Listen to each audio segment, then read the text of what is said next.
Hey guys, today we'll be taking a look at the three major electoral forecasts and what they are projecting right now for the 2022 Senate elections. So the three forecasts we're going to go over are the 538 forecast, which currently gives Democrats a 52% chance at retaining their majority, as well as the Decision Desk HQ forecast, which actually has Republicans up now, giving them a 50.4% chance at controlling the Senate and taking back the majority in 2022, and then the Politico forecast, which currently has the Senate as a toss-up. And so all three of these forecasts differ in their projections, and so it'll be interesting to see what they project and also how different they are when comparing the maps to each other. And so we're going to start off with the 538 forecast. They currently give, of course, Democrats 52, Republicans 48, and they have the Senate as a dead heat. I definitely agree with that. The Senate races are closer than ever before, and both parties really do have a pretty significant chance at either winning or maintaining the majority. So looking at how the odds for this forecast have changed over the last few months, we see that Democrats were at a very high position at one point in mid-September. They had a 71% chance at winning the majority for a second time in a row, but their odds steadily went down towards the end of the previous month, and then in early October, their chances have come crashing down, where they now have just a 52% chance at winning, but they're still in a much better position than they were at the beginning of the summer. On the 1st of June, Democrats only had a 40% chance at winning, and now when looking at the average seats controlled by each party, at one point Democrats actually reached 51, but now it's come down to 50-50 for both parties.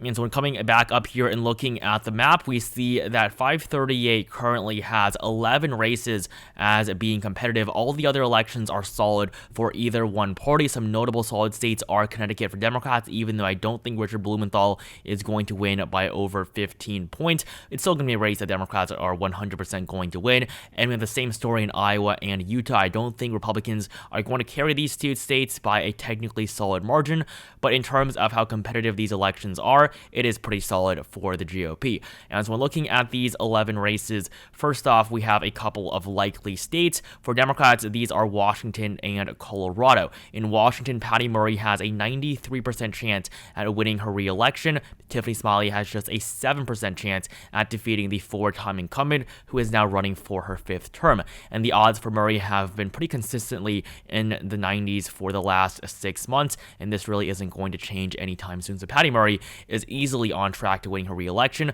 but she probably is not going to win by over 15 points. According to the polls, she's only ahead by 8.6%. While in the state of Colorado, Democrats have a slightly lower chance, as this election is simply more competitive. Michael Bennet has a 91% chance at winning re-election to a third term. Joe Day has a 9% chance at defeating the Democratic incumbent. And when looking at the odds over the last few months, the odds have gone up overall for Michael Bennet in the last 5 months, and I think that in the end he's going to be able to win by at least 5%. Polling currently has him up by actually a double-digit margin, with Bennet leading by 10.8%, but in the end I think the margin is going to be more around 6 to 7 points, which is still better than his performance in 2016. And then I didn't see this earlier, but we do actually have one more likely state for Democrats, and that is New Hampshire, where Maggie Hassan has a 76% chance at winning re-election to a second term against Don Bolduc. This election is getting closer and closer, as the polling shows that Maggie Hassan in the worst position she's been in since Bolduc won the Republican nomination in mid-September. Hassan is only up by 4.1% in the polls. She was up by 8 points at one point in time just a couple of weeks ago, and the most recent poll actually has both Hassan and Bolduc in a complete tie, but in the end, Maggie Hassan is still going to win re-election. She's going to do so by around 3 to 4% at best, but still it's going to be a win for Democrats. And of course, when looking at the 538 forecast, the odds for Hassan have gone down over the last few months. At one point, she had an 87% chance at winning this election. She defeated a Republican incumbent in 2016. It was a very impressive victory and only one of 2 flips in that cycle, and so this year she's going to win for a second time, and New Hampshire is currently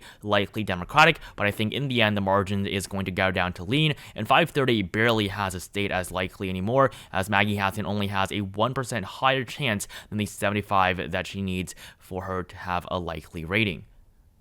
And now moving on to the 4 likely Republican states on this map, I don't think it'll be too hard to imagine what they are, but we're going to go over the most solid out of these 4 states first, and that is the state of Florida, where Republicans have a 93% chance at winning with Marco Rubio as the incumbent. Rubio is now doing much better than he was before. Just look at the latest polling. Rubio is now up by 7% in this state, when at one point he was only ahead by 2.7 just 2 months ago, and over the last 3 months, he's really barely been ahead of Val Demings, but now he's taken a much more commanding lead, and obviously Rubio is going to win re-election. He was always going to win his 3rd term because Republicans have just dominated the state of Florida in the last couple of years so much as it's continued to shift to the right. Democrats are not going to flip the Sunshine State in a year like 2022, and so that's why the odds are so high for Rubio. He won by 7.7% in 2016, and when looking at the odds, at one point they dropped to just 85%, but his numbers have definitely gone up by quite a bit over the last few weeks, and I think the numbers for him will go up to 95, and it will be a solid Republican state, even though there's no chance that Rubio is going to win by over 15%. I don't think that's going to happen, but I do think a double-digit margin is possible. So Florida is going to be, of course, a likely Republican state. And then the second likely state we have for the GOP is Wisconsin, where Ron Johnson is running for re-election, also to a 3rd term in office. He was the best decision for Republicans to make in the state. Pressuring Johnson to run again, I think, was something that saved them in the state, as Mandela Barnes could probably defeat a more generic Republican. Ron Johnson was the best choice, and that's why Republicans have a 77% chance at winning this race, although for a little bit of time it did look like Mandela Barnes might actually flip the seat, because he was ahead in the polls pretty significantly after he first won the Democratic nomination, but with more aggressive campaigning on the part of Johnson, he has now taken a 3-point lead statewide, and this is indicative of the national numbers as Republicans continue to take a stronger lead in the generic ballot. And so the 530 forecast, even though Ron Johnson only had a 51% chance according to it at one point in time, his odds have jumped up to almost the highest they've ever been, with a 77% chance that Ron Johnson wins his re-election a 2nd time. And so Wisconsin will be the 2nd likely Republican state on our map. And then the next state that we have is Ohio, where J.D. Vance is running against Tim Ryan to succeed the incumbent retiring Republican Rob Portman. Rob Portman won by 21% to a 2nd term back in 2016, and this year, even though he's not up for election, Republicans are still favored to win the seat, although by a much smaller margin. J.D. Vance has the exact same odds that Johnson has in Wisconsin. There's a 77% chance that Republicans hold onto the seat. J.D. Vance was a pretty poor Republican nominee, because honestly, Ohio should be at least a double-digit race for the GOP, or maybe even 15 points if Rob Portman was running again, but Tim Ryan has run a very strong campaign and was the best choice Democrats could have made, and so that's why the Ohio race has been so competitive for so long. But now that we're in the final stretch, it does not look like Tim Ryan is going to flip this seat. J.D. Vance has taken a 1.4% lead in the polling, and he's probably going to win by at least 5 points. And so when looking at the race just a few months ago, Tim Ryan was in a pretty good position. This state was only lean Republican, and Ryan even had a 32% chance at winning, but as his polling numbers have struggled to go up more, it's really looking unlikely that Ryan is going to flip this seat this year. If he ran in 2018 against J.D. Vance, I think Democrats would definitely flip the seat, although by a very small margin. Sherrod Brown won by 7 points in 2018 to a 3rd term. It's not impossible for Democrats to win in the Buckeye State, but just the year 2022, it's not the best year for Democrats. The national environment definitely favors the GOP, and the R next to J.D. Vance's name on the ballot will be enough to give him a 6-year term in the upper chamber of Congress. So Ohio is going to be the 3rd likely Republican state, and the final one is, of course, going to be North Carolina. We have another pretty competitive race here as well, this time between Sherry Beasley and Ted Budd, and Ted Budd here currently has a 78% chance at winning the election to succeed Richard Burr. Burr won by 5 points in 2016, and currently Ted Budd is up in the polls by 2.6%, and because Democrats almost always underperform expectations, it's very possible that Budd will win by around the same margin, which is pretty impressive considering the fact that he is not an incumbent. Democrats have tried very hard over the last decade to flip a state in North Carolina, and they've been not able to do so since all the way back in 2008 when Kay Hagan was elected, defeating Elizabeth Dole, but that's the last time the Democrats ever won a Senate race in the Tar Heel state. And just like I said in Ohio, 2022 is not going to be the year that Democrats flip a seat in the state, and so as a result, North Carolina is going to be a likely state for the GOP. When looking at the odds for Ted Budd, they're pretty much the highest they've been over the last few months. His odds went down to 62 at one point, really not that close, but still Budd is in a better position than ever before. And so North Carolina, with just 9 days to go, is probably not going to flip blue in this election. And now we're left with just 4 more races, and they, of course, are the most competitive ones of the year, found in Nevada, Arizona, Georgia, and Pennsylvania. Both parties really do have a pretty good chance at winning all of these races, and they are going to be the ones to end up deciding the makeup of the upper chamber of Congress after these midterms. So we're going to start off with Arizona, which is the only lean state on this map according to 538. In the state, Mark Kelly has a 70% chance at winning re-election. I think out of all 3 of the Democratic incumbents in these 4 most competitive races, Democrats don't have an incumbent in Pennsylvania, but in Nevada, Georgia, and Arizona, Mark Kelly is the strongest one out of the 3, and that's why he is performing the best. And Blake Masters is a pretty bad Republican nominee for his part as well. When looking at the odds for Kelly, at one point they reached 83. His odds have gone down, but I think that he's been at such a high position for such a long time that he will have enough of a cushion to actually win his re-election. As of right now, Mark Kelly is on track to winning his first full term in the Senate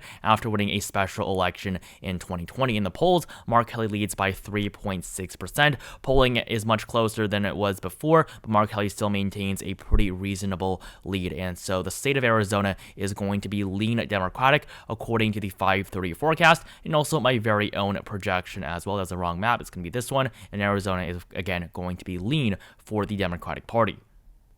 Next up, we have Pennsylvania. This is going to be the first tilt state on the map, and it's going to still go to Democrats, as John Fetterman, according to 538, has a 58% chance at winning, although his odds are going to go down in the next couple of days. Amendment odds, his chances have gone up pretty significantly in just the last few days, mainly as a result of that debate between Fetterman and Oz. The performance from Fetterman was just really, really bad as a result of his stroke, impairing his ability to speak and read properly, and so that's been a big issue for his campaign. If John Fetterman was in good health, he would have a very good chance at succeeding Pat Toomey and flipping this seat for the Democrats, but as election day nears, John Fetterman still is not in the best condition, and that's why his polling lead has dropped to just 1%. He was up by 10 points at 1.12% even against Mehmet Oz just 2 months ago, and so that definitely is no longer the case. Mehmet Oz, I think, is now the favored candidate, but the 530 forecast has failed to update its projection yet, as we don't really have that much new data since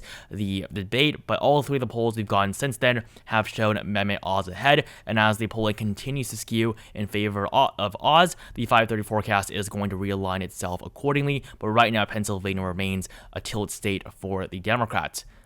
However, we do have a tilt state for Republicans, and that is going to be Nevada, where Adam Laxalt has a 53% chance at flipping the Democratic-held seat, with Catherine Cortez Masto as the incumbent. And so Masto was always the most vulnerable Democratic incumbent running this year. Adam Laxalt simply isn't as bad of a candidate as Blake Masters is in Arizona or Herschel Walker is in Georgia, and so that's why Republicans are doing so well here. It's a dead heat in the state, but I think that Adam Laxalt is the favored candidate, at least at this point in time, with 9 days to go. Yes, Masto has retaken the lead in the polling, but that's because one poll showed her up by 13 points a couple of days ago. Most polls now do have Laxalt as the winner, but the fact that Republicans underperformed polling expectations in 2018 is a sign that they might not actually do as well as the current polls project. But in the end, I think that the election is going to be one of the closest ones of the year, and right now I do agree with 538, giving the slight advantage to Adam Laxalt, who has been behind for most of the campaign. It was a very small portion of time in July where he was ahead, but throughout most of the campaign, Masto was favored, and now her advantage has disappeared, as Adam Laxalt now has a 53% chance at flipping this Democratic-held seat. And the final race, according to the 5:30 forecast, that is going to be tilt is, of course, Georgia. And this race is now tilt Republican as well. For the very first time in months, Herschel Walker is favored over Raphael Warnock. According to the forecast, Walker has a 53% chance at winning this seat, but I think it's definitely going to go to a runoff. There's no way that Herschel Walker or Raphael Warnock get to 50%. None of them are polling even near that mark. And of course, we do have a third-party candidate, that being Chase Oliver, who's going to get around at least 5% of the vote. I think it's very possible in the first round. And so Raphael Warnock is in a better position than Catherine Cortez Masto, but still, it's a very good chance he loses his re-election. And I do believe that the odds for Warnock are going to depend significantly on how well Democrats can do in the other races. If Democrats get to 50 seats without Georgia, I think there's a good chance that Warnock might actually lose. Or if Republicans win 51 without Georgia, Democrats are not going to win in Georgia, as Democratic voters simply won't have the momentum and energy to come out and win a seat that isn't going to make too much of a difference.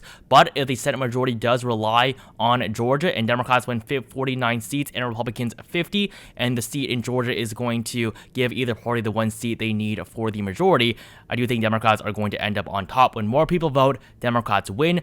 And that's what happened in 2021. Raphael Warnock's race had the highest turnout for a Senate election in Georgia history without it being in a midterm year. And then, so that election was a big win for Democrats that basically won them the Senate majority. And this year, that's very possible to occur again if Democrats can get to 49 seats, which is looking less and less likely. But overall, 538 currently gives Raphael Warnock a 50 or a 47% chance at winning, which means that Walker is now the favored candidate. And we're looking at the odds over the last few months. Warnock's odds went up to 59 and even 60 at one point, but they have gone down. But still, Warnock is in a better position than he was when this forecast was first released, when he only had a 38% chance at winning his re-election.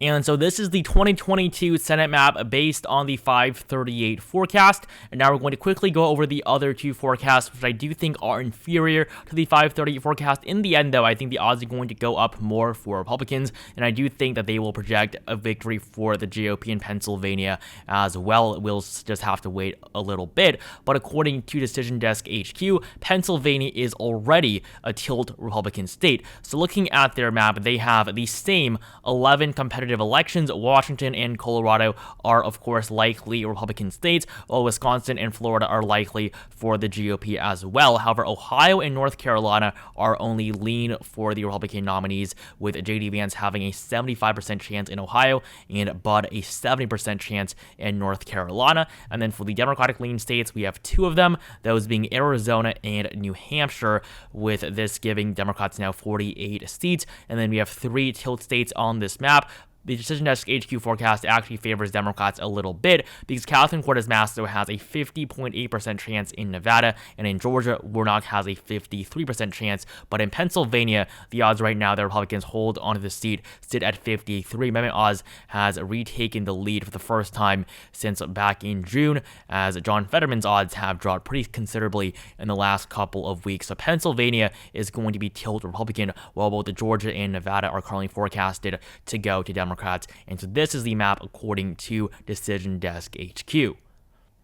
And then finally, we have the Politico forecast, which currently has the Senate as a toss-up, and they don't actually give a percentage chance at winning for any of these races for either party. Instead, they give 7 different ratings just based on how solid the race is. So it goes from solid to likely, lean, and then, of course, toss-up. So right now, they actually have 15 competitive races with likely projections in Utah, Iowa, and Missouri for Republicans, while in the states of Washington and Connecticut, we have likely ratings for Democrats. So I think Iowa and Utah are okay. There's a pretty good chance that Democrats or Republicans don't win these states by over 15%, but I think Missouri is probably going to be solid, and I do agree with the ratings in both Washington and Connecticut as well. But I think that Politico does underestimate GOP support in Ohio, North Carolina, and Florida. I think these races are going to go to Republicans by at least 5 points, but there's still GOP states states nonetheless. And then we have 2 lean Democratic states. These are Colorado